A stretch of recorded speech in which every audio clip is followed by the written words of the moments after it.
Core capital అని కనపడుతున్నారు కదా, ఇది ఈ కోర్ క్యాపిటల్ కి సంబంధించినటువంటి స్కెచ్. దీని తర్వాత దీన్ని కాస్త జూమ్ చేస్తే ఈ కోర్ క్యాపిటల్ కి ఎడమ వైపున చంద్రబాబు నాయుడు గారు ఇల్లు కొన్నారు, దానికి సంబంధించి ఇది. ఒకసారి ఆ ఇంటికి సంబంధించిన ప్లాట్ చూస్తే ఇక్కడ సిబిఎన్ అని కనపడుతుంది కదా సార్ ఎల్లో కలర్ లో, ఇది చంద్రబాబు నాయుడు గారు 25,000 గజాలు 19,75,00,000 కొన్నాడు.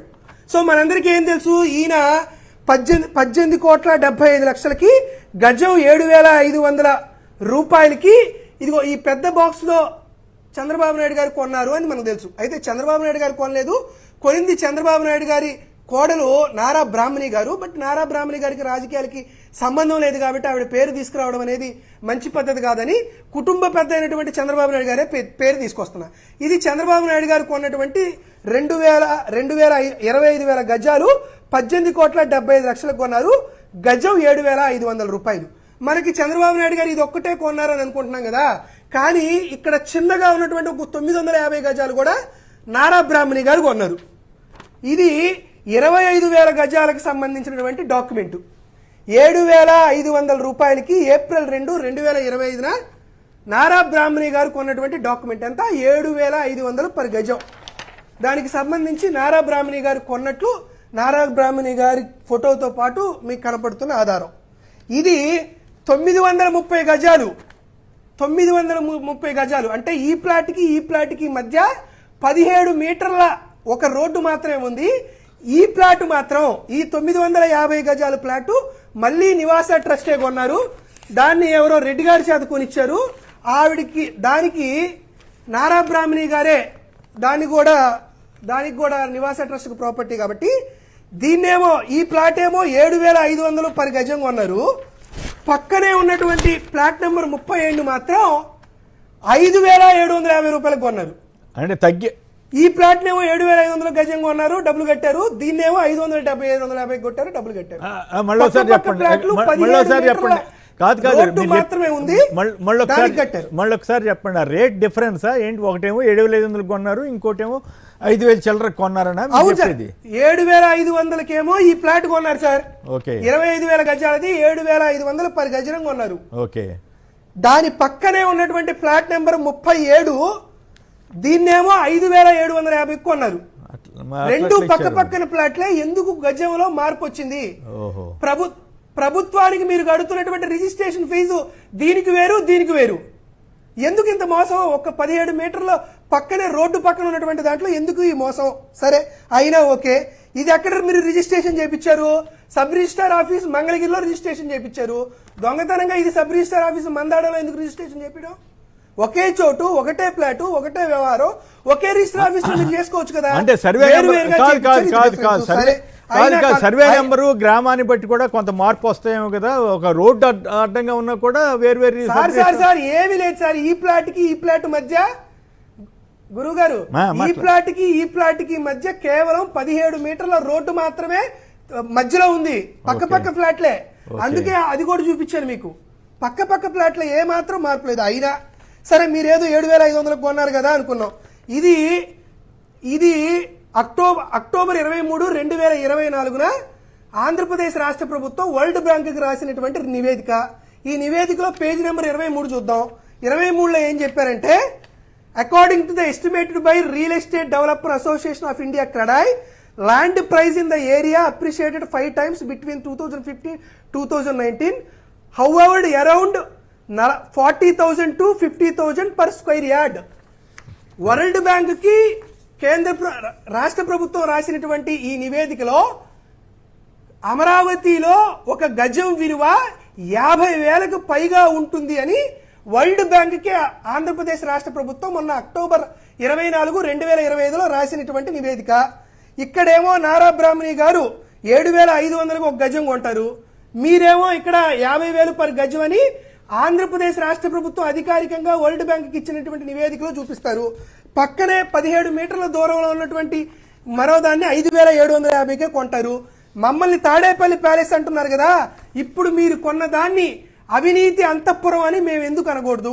ఇది ఫస్ట్ పాయింట్. 2, ఈ ఛానల్ డిస్కషన్ లో ఏం మాట్లాడినా కూడా అది వైఎస్ఆర్ కాంగ్రెస్ పార్టీకి లేదా అధికార ప్రతినిధిగా నాకే ఉంటుంది. కాబట్టి వ్యాఖ్యాతగా ఉన్నటువంటి కొమ్మినేని గారికో లేకపోతే వచ్చినటువంటి రామ్నాథ్ బాబు గారికో సాక్షి టీవీకో యాజమాన్యానికో ఉండదు. మళ్ళా ఎందుకు చెప్తున్నా అంటే చంద్రబాబు నాయుడు గారు ఇక్కడ ఒక హౌస్ కన్స్ట్రక్షన్ చేస్తున్నారు సార్. ఈ హౌస్ 2 రకాలుగా కన్స్ట్రక్ట్ చేస్తున్నారు. ఒకటేమో మొద్దు కట్టుబడి అంటే స్ట్రక్చరల్, ఇంకొకటేమో కబోర్డు అంటే ఇంటీరియర్ డిజైన్. ప్రతి ఇంట్లో చేసినట్టే చంద్రబాబు నాయుడు గారు కూడా ఇలానే చేస్తున్నారు. అయితే చంద్రబాబు నాయుడు గారి ఇంటిని మళ్ళా చెప్తున్నాను సార్, ఇది మొత్తం పూర్తిగా నారా బ్రాహ్మణి గారి పేరు మీద జరుగుతుంది. కానీ నేను చంద్రబాబు నాయుడు గారి ట్రస్ట్ అన్నారు కదా మధ్యలో ఇంటిని ట్రస్ట్ అన్నారు కదా, మళ్ళీ మధ్యలో ఆవిడ పేరు ఎందుకు తీసుకొస్తారు? నివాస ట్రస్ట్ సార్, నివాస ట్రస్ట్, దాని ట్రస్టీ నారా బ్రాహ్మణి గారు, ఆవిడే సోలో ప్రాపర్టీ. కానీ అదంతా చంద్రబాబు నాయుడు గారి కుటుంబ పెద్ద కాబట్టి ఆయన పేరు చెప్తున్నా. అయితే చంద్రబాబు నాయుడు గారు వెలగపూడిలో కడుతున్నటువంటి అవినీతి అంతఃపురాన్ని స్ట్రక్చర్ అంటే మొద్దు కట్టుబడి కడుతుంది ఎస్ఆర్ఆర్ ప్రాజెక్ట్ ప్రైవేట్ లిమిటెడ్, వీళ్ళు కడుతున్నారు. ఈ ఎండి వచ్చేసి అల్లూరి శ్రీనివాస్, ఈయన కడుతున్నాడు.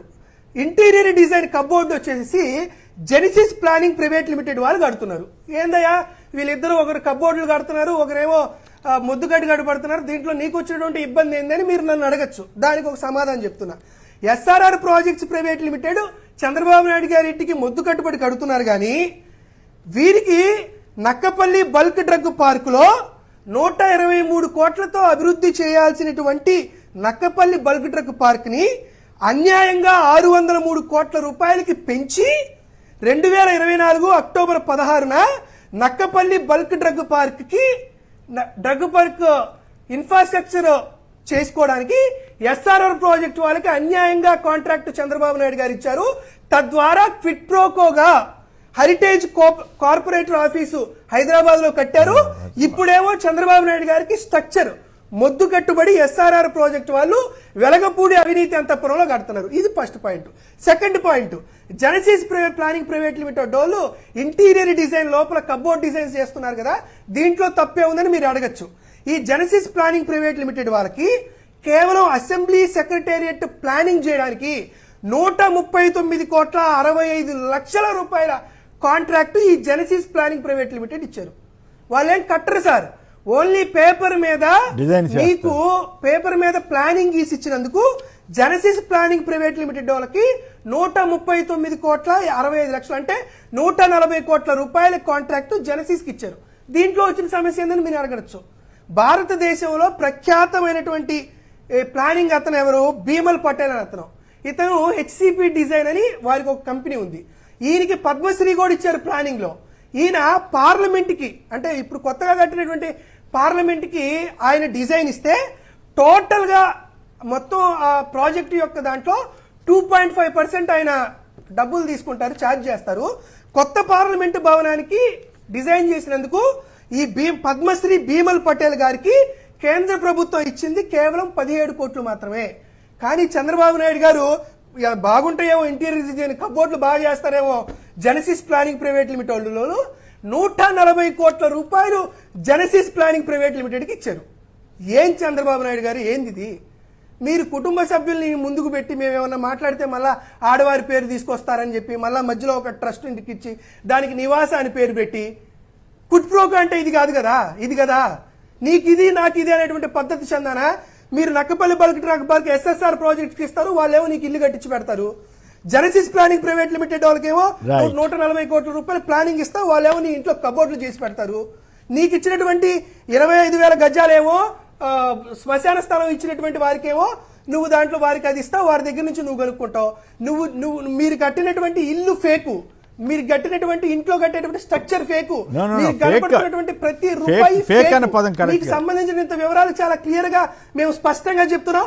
ఖచ్చితంగా ఇది వైఎస్ఆర్ కాంగ్రెస్ పార్టీ అధికార ప్రతినిధిగా నేను మాట్లాడుతున్నానే కానీ మరొక అంశం కాదు. ఇది స్పష్టంగా క్లియర్ గా ఆధారాలతో సహా మేము మీ ముందు కనపడుతున్నాం కదా. ఎందుకు జెనసిస్ ప్లానింగ్ ప్రైవేట్ లిమిటెడ్ కి మీరు 144 కోట్ల రూపాయలు డ్రగ్ ప్రాజెక్ట్ అక్రమాలన్న ఆరోపణ. అవును సార్, నేను అదే చెప్తున్నాను సార్. ఫేక్ అంటే ఏముంది, అటెండ్ డిఎస్సీ వాళ్ళని ఫేక్ అని స్టాంప్ వేసి నేరుగా కోనా శశిధర్ గారు వాళ్ళందరూ చెప్తున్నారు కదా సార్, డిఎస్సీ అభ్యర్థులకు ఒకటి, చంద్రబాబు నాయుడు గారికి ఒకట. దాంతో పాటు మేము స్పష్టంగా అడుగుతున్నాం, పర్ ఎకరా నువ్వు డెవలప్ చేయాలంటే 12,10,000 రూపాయలు సరిపోయింది. అలాంటిది 12,10,000 రూపాయలు పర్ ఎకరా డెవలప్ చేయడానికి అవసరమైతే నక్కపల్లి బల్క్ డ్రగ్ పార్క్ లో పర్ ఎకరా 42 లక్షల రూపాయలకి నువ్వు పెంచి 123 కోట్ల రూపాయలతో అయ్యే ప్రాజెక్ట్ ని 2024 అక్టోబర్ 16న 603 కోట్ల రూపాయలకి కట్టబెట్టి ఐబిఎం వాల్యూ కంటే 4.91% పెంచి నువ్వు ఎస్ఆర్ఆర్ ప్రాజెక్ట్ కి ఇచ్చి వారి ద్వారా నువ్వు స్పష్టంగా ఆంధ్రప్రదేశ్ రాష్ట్ర ప్రజలకి మీరు సమాధానం చెప్పి తీరండి. రైట్. ఏదేమైనా అమరావతి రాజధానికి సంబంధించి వస్తున్న వార్తలు ఇవన్నీ కాస్త ఆందోళన కలిగించేవి.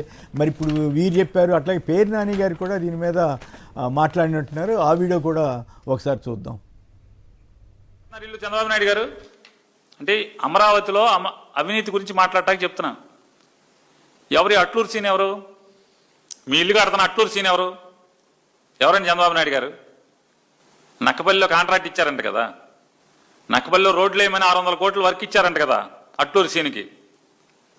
మన ఇల్లు కడుతున్నాడు కదా, దీన్ని ఏమంటారు? కిట్పోకు అనరా? మీరు ఏప్రిల్ 9వ తారీఖున శంకుస్థాపన చేశారు సార్ చంద్రబాబు నాయుడు గారు. అంటే ఎందుకు చెప్తానంటే మొత్తం సంవత్సరం తిరిగేప్పటికి, మళ్ళీ ఏప్రిల్ 26కి వచ్చేప్పటికి మొత్తం సివిల్ స్ట్రక్చర్ అంతా అయిపోయింది. మీ ఇల్లు అమరావతి మాత్రం పూర్తవలా. మీ ఇంట్లో ఇంటీరియర్ ఎవరు చేస్తున్నారు? జెన్సిస్ వాళ్ళే కదా. ఎవరి జెన్సిస్ వాళ్ళు? కొంపదీసి ఇళ్ళు ఏమన్నా సెక్రటరియట్ బిల్డింగ్ 150 కోట్ల రూపాయలతో డిజైనింగ్ చేస్తున్నారు. వాళ్ళు కాదుగా ఇళ్ళు, వాళ్ళేనండి జెన్సిస్ అంటే. వాళ్ళు కాదు, హైదరాబాద్లో జెన్సిస్ వాళ్ళు. మీ ఇల్లు ఇంటీరియర్ చేస్తున్న వాళ్ళు మొత్తం లెక్కలు సరిపెట్టుకుంటున్నారు.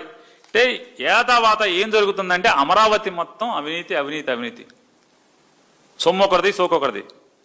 రైతుల పొలం, జనం సొమ్ము మొత్తం కలిసి నారా చంద్రబాబు నాయుడు గారు అమరావతి పేరుతో ఎక్కడ లేని, ఈ భూ ప్రపంచం మీద ఎక్కడ లేనటువంటి అవినీతికి తెరలేపారు.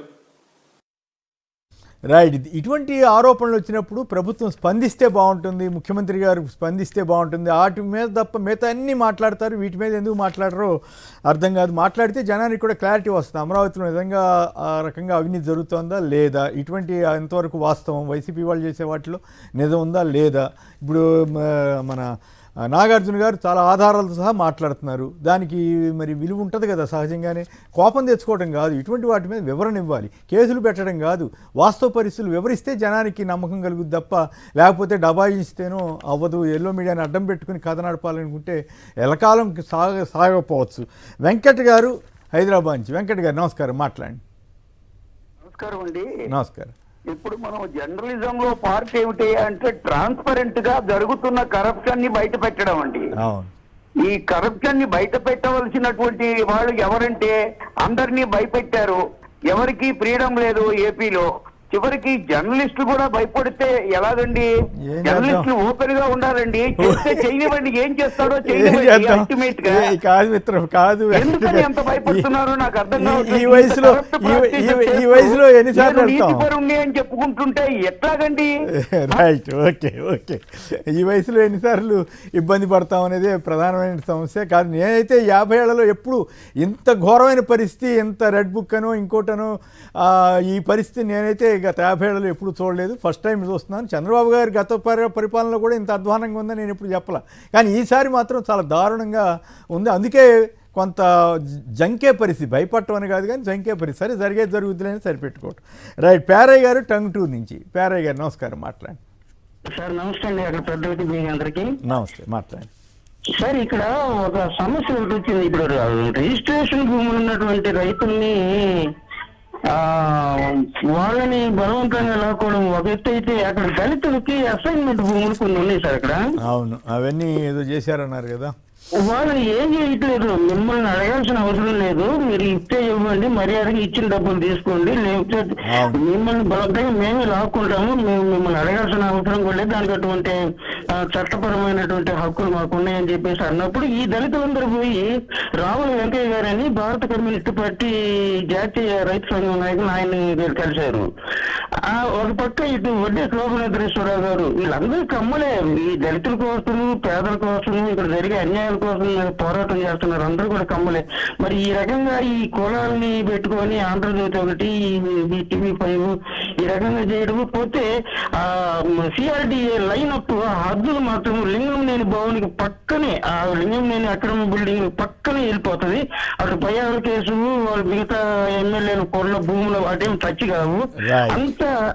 అంత గందరగోళంగా మరి చిత్రీకరణ చేసి అంత బలవంతంగా ఎందుకు సార్ అంత గౌరవం మరి ఏం చేద్దాం, మరి ఇదంతా ప్రతిష్ట అవుద్దా అప్రతిష్ట అవుద్దా అనేది చూడాలి. మరి ఖచ్చితంగా మీరందరూ ఫీల్ అవుతున్న దాని ప్రకారం అది అప్రతిష్ట తెచ్చి పెడుతుందని చెప్పినా కూడా వాళ్ళు అర్థం చేసుకోవట్లేదు.